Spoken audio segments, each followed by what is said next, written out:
Congress is scrambling to pass at least a short-term bill before the expiration date. ABC 12's Washington correspondent Lauren Adams reports. It's crunch time for Congress as critical federal transportation funding is set to expire soon. But recently, the House passed a short-term bill that would supply funding for construction projects until next May. Those are real jobs, and I'm glad to support this Band-Aid, but we need to continue to work for a long-term solution.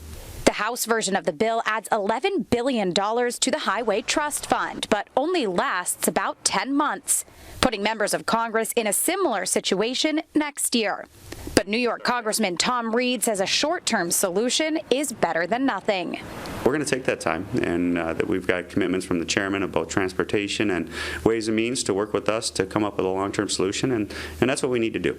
Even though the House of Representatives passed a short-term extension, the Senate hasn't voted on the matter yet. Pennsylvania Senator Pat Toomey says a short-term extension is not ideal for the American people. This is no way to do business, right? We should do long-term highway funding legislation because transportation infrastructure is a really important, legitimate government expenditure. And Toomey has an idea of how to raise money for a more long-term solution.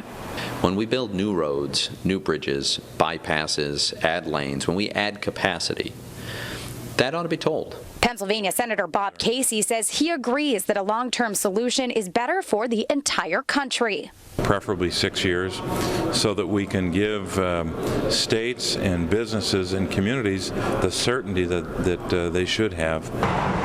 And if the Senate does pass a short-term fix, Casey says that's just the first step in what needs to be done. If that happens, that's good news, but, and this is a substantial point to make, we can't wait until April or May of 2015 to work on a longer-term bill. Reporting in Washington, I'm Lauren Adams.